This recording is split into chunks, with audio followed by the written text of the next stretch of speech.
வணக்கம். இந்த வீடியோவில் என்ன பார்க்க போகிறோம்னா, காவடி எடுத்து நேர்த்திக்கடன் செலுத்தும் முறை உருவான ஆலயம் எதுவென்று தெரியுமா? குழந்தை பாக்கியம் கிடைக்க இந்த ஆலயத்திற்கு ஒரு முறை சென்று வந்தாலே போதும், குழந்தை பாக்கியம் கிடைக்கும். அந்த ஆலயம் எங்கிருக்கிறது தெரியுமா? கேட்கும் வரங்களை தரக்கூடிய ஆலயம் எங்கிருக்கிறது என்பதை பற்றிய சுவாரஸ்யமான தகவல்களை தெரிஞ்சுக்கலாம். வீடியோவை ஸ்கிப் பண்ணாமல் முழுசாக பாருங்கள். நம்ம சேனலுக்கு புதியவராக இருந்தீங்கன்னா இன்னும் சேனலை சப்ஸ்கிரைப் பண்ணாமல் இருந்தீங்கன்னா சப்ஸ்கிரைப் பண்ணிக்கோங்க.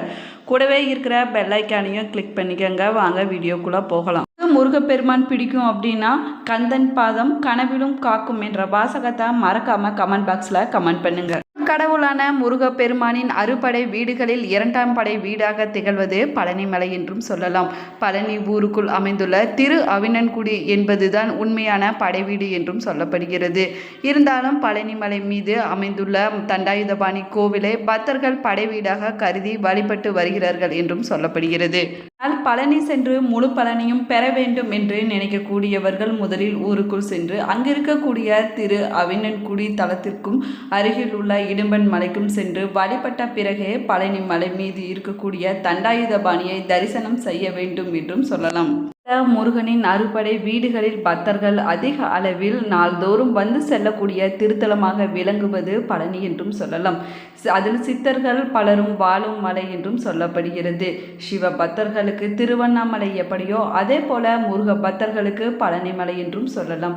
இங்கு சித்தர்களுக்கு மட்டுமல்ல பக்தர்கள் பலருக்கும் முருகப்பெருமான் குழந்தை வடிவில் வந்து காட்சி தரும் அதிசயம் இன்றளவும் நடந்து வருகிறது என்றும் சொல்லப்படுகிறது. பழனிமலையில் தான் காவடி எடுத்து நேர்த்திக்கடன் செலுத்தும் முறை உருவான இடமாகவும் சொல்லப்படுகிறது. அதே போல அருள் நிறைந்த பழனிமலை மட்டுமல்ல, இங்கு அனைத்து முருகன் பெருமானின் அற்புத அருட்கரணியை போற்றி கூறும் விதமாக அமைந்திருக்கிறது என்றும் சொல்லலாம். அப்படி முருகனின் அருள் எப்படிப்பட்டது என அனைவரும் உணரச் செய்வது பழனிமலை தங்கத்தேர் என்று சொல்லப்படுகிறது. பல நிறைந்தது பழனிமலை என அருணகிரி நாதரார் திருப்புகழில் பாடப்பட்டுள்ளதாகவும் சொல்லப்படுகிறது. இங்குள்ள மூலம் கையில் தாண்டம் ஏந்திய நிலையில் ஆண்டி கோலத்தில் நின்ற கோலத்தில் காட்சி தருகிறாராம் முருகப்பெருமான். இங்குள்ள முருகன் சிலை போகர் என்னும் சித்தரால் உருவாக்கப்பட்டது என்றும் சொல்லலாம். அதே போல நவபாசனத்தால் ஆன இந்த சிலையில் பட்டு பெறப்படும் பிரசாதங்கள் அனைத்தும் பலவிதமான நோய்களை தீர்க்கும் என்றும் சொல்லப்படுகிறது. அதே போல இந்த அதிசயமானது இன்றளவும் பழனியில் நடந்து கொண்டு இருக்கிறது என்றும் சொல்லலாம். அதே போல மலை மீது போகர் சித்தருக்கு ஜீவ சமாதி அமைக்கப்பட்டுள்ளது என்றும் சொல்லலாம். இது பழனிமலை பற்றி அனைவரும் அறிந்த ரகசியம் என்றும் சொல்லப்படுகிறது. போல பழனியில் நடைபெறும் மிக முக்கியமான வழிபாடு தங்கத்தேர் வழிபாடு என்றும் சொல்லலாம்.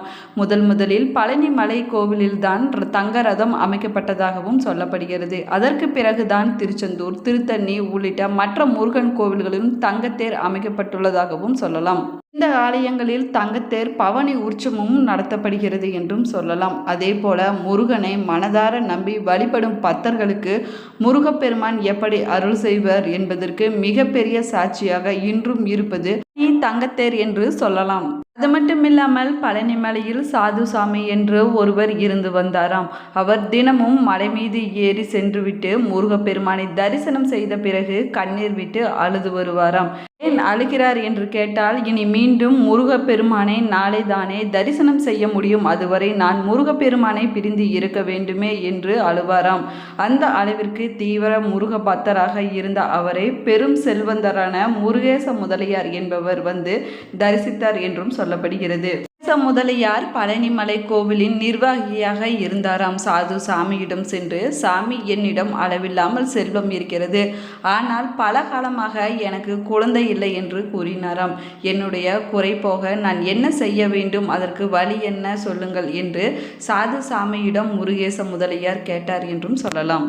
சாதுசாமி இந்த மலை நிரம்பி வழியும் அளவிற்கு பால் அபிஷேகம் செய்ய என்று கூறினாராம். கொஞ்சம் கூட யோசிக்காத முருகேச முதலியார் பல ஊர்களில் இருந்து பால் வரவழைத்து முருகப்பெருமானுக்கு பாலால் அபிஷேகம் செய்தாராம்.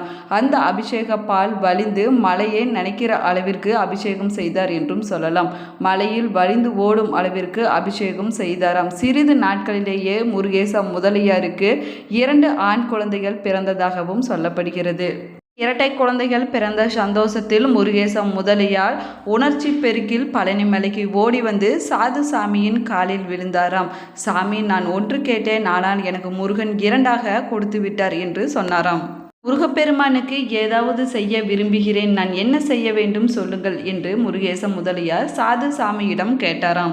சாது சாமி, நீ கொடுத்தா முருகன் வாழ போகிறான், அனைத்தும் அவனுடையது என்று சொன்னாராம். உன்னுடைய ஆத்ம திருப்திக்காக தங்கத்தேர் செய்து வை என்று சாது சாமி முருகேச முதலியாரிடம் சொன்னாராம்.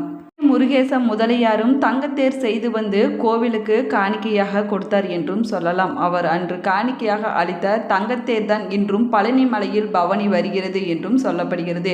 அதே போல குழந்தை இல்லாதவர்கள் பழனி முருகனிடம் வேண்டிக் கொண்டு குழந்தை பிறந்தவுடன் இங்கு வந்து தங்கத்தேர் இழுப்பதை இன்றும் முக்கிய வழிபாடாக வைத்திருக்கிறார்கள் என்றும் சொல்லலாம். மலையில் தினமும் மாலை நேரத்தில் தங்கத்தேர் உற்சவத்தில் அந்த குடும்பத்தைச் சேர்ந்த 2 நபர்கள் தங்கத்தேரை வடம் பிடித்து இழுக்க அனுமதிக்கப்படுவார்கள் என்றும் சொல்லப்படுகிறது. பழனி மலையில் உள்ள முருகப்பெருமான் நவகிரகங்களுக்குள் அடக்கம் என்பதால் இங்கு வந்து வழிபட்டால் நவகிரக தோஷம் நீங்கிவிடும் என்றும் சொல்லலாம். அதே போல சித்தர்கள் பலரும் வாழும் மலையாகவும் குழந்தை வடிவில் முருகன் காட்சி தரும் இடமாகவும் விளங்கும் பழனி மலை பல்வேறு அதிசயங்களை கொண்டதாக அருணகிரிநாதர் உள்ளிட்ட பலரும் புகழ்ந்து பாடியிருக்கிறார்கள் என்றும் சொல்லலாம். முருகன் கோவிலில் தினமும் ஆயிரக்கணக்கான பக்தர்கள் வந்து வழிபட்டு செல்கிறார்களாம். இங்கு முருகப்பெருமானை ஆண்டி கோலத்திலும் ராஜ அலங்காரம் என எந்த திருக்கோலத்தில் பார்த்தாலும் நல்லதுதான் என்றும் சொல்லப்படுகிறது. இருந்தாலும் ஒவ்வொரு அலங்காரமும் ஒரு குறிப்பிட்ட பிரச்சனையை தீர்க்கக்கூடியதாகவும் சொல்லப்படுகிறது. அப்படி பழனி முருகனை எந்த திருக்கோலத்தில் தரிசனம் செய்தால் என்ன மாதிரியான பிரச்சனைகள் தீரும், எந்த திருக்கோலத்தில் தரிசனம் செய்ய வேண்டும் என்பதை பற்றி பார்க்கலாம் வாங்க. இங்குள்ள முருகப்பெருமானின் மூல விக்கிரகத்திற்கு தினமும் 4 விதமான பொருட்கள் மட்டும்தான் அபிஷேகத்திற்கு பயன்படுத்தப்படுவதாகவும் சொல்லப்படுகிறது. அவை நல்லெண்ணெய், பஞ்சாமிர்தம், சந்தனம், விபூதி என்பவை என்றும் சொல்லலாம். அதே போல மார்கழி மாதத்தில் மட்டும் பன்னீர் பயன்படுத்தப்படுகிறது. இவைகளில் சந்தனம், பன்னீர் தவிர மற்றவை எல்லாம் தண்டாயுதபாணியின் சிரசில் வைத்து உடனடியாக அகற்றப்படுகிறது என்றும் சொல்லலாம். முருகனுக்கு முடி முதல் அடிவரை அபிஷேகம் என்கிற முழு அபிஷேகம் சந்தனமும் பன்னீருக்கும் மட்டும்தான் இருக்கிறதாம். இதில் சிரசு விபூதி என்பது போகர் சித்தர் உத்தரவால் பக்தர்களுக்கு வழங்கப்படுகிற ஒரு பிரசாதம் என்றும் சொல்லலாம். அது கிடைப்பது மிகவும் புண்ணியமானதாக சொல்லப்படுகிறது. பழனி தண்டாயுதபாணிக்கு ஒரு நாளைக்கு 6 முறை அபிஷேகம் மற்றும் அலங்காரங்கள் செய்யப்படுகின்றன. இது 5 முதல் 7 நிமிடத்திற்குள் முடிந்து விடுகிறதாம். அபிஷேகம் முடிந்து அலங்காரம் செய்துவிட்டால் அதற்கு பிறகு அடுத்த அபிஷேகம் நடக்கும் வரை மாலை சாற்றுவதோ பூக்கள் அர்ச்சனை செய்வதோ கிடையாது என்றும் சொல்லப்படுகிறது. இரவில் முருகனின் மார்பில் மட்டும் வட்ட வடிவில் சந்தன காப்பு சாத்தப்படுகிறதாம். விக்கிரகத்திற்கு புருவங்களுக்கு இடையில் ஒரு பொட்டு அளவிற்கு சந்தனம் வைக்கப்படும் என்றும் சொல்லலாம். முந்தைய காலத்தில் சந்தன காப்பை முகத்திலும் சார்த்தி கொண்டிருந்தனர். நாளில் இந்த முறை மாற்றப்பட்டதாகவும் சொல்லப்படுகிறது. தண்டாயுதபாணி விக்கிரகம் நவபாசனத்தால் செய்யப்பட்டது என்பதால் எப்பொழுதுமே மிகுந்த சூடாக இருக்குமாம். ஆதலால் இரவு முழுவதும் அந்த விக்கிரகத்திற்கு நீர் வெளிப்படும் என்றும் சொல்லலாம். இந்த நீரை அபிஷேக தீர்த்தத்துடன் கலந்து காலை அபிஷேகம் நடக்கும்போது அங்கு இருக்கும் பக்தர்களுக்கு பிரசாதமாக வழங்கப்படுகிறது என்றும் சொல்லலாம். பழனிமலை தண்டாயுதபாணி சிலையை சுற்றி எப்பொழுதுமே ஒருவித சுகந்த மனம் பரவி கொண்டே இருக்கும் என்றும் சொல்லலாம். தண்டாயுதபாணி சிலைக்கு இடது பக்கத்தில் ஒரு சின்ன மரகத லிங்கம் காணப்படுகிறதாம். அது தீப ஒளி இல்லாமல் அந்த லிங்கத்தை தரிசனம் செய்ய முடியாதாம். இல்லாமல் பழனிமலையில் 2 மரகத லிங்கம் காணப்படுகிறது. ஒன்று முருகன் சன்னதியில், இன்னொன்று போகர் சமாதியின் மேல் உள்ளது என்றும் சொல்லலாம். இந்த 2மே போகர் பூஜை செய்ததாக சொல்லப்படுகிறது. அதே போல பழனி முருகனை ஆண்டி கோலத்தில் தரிசிப்பவர்களுக்கு அளவில்லாத பல சிறப்புகள் கிடைக்கும் என்றும் சொல்லப்படுகிறது.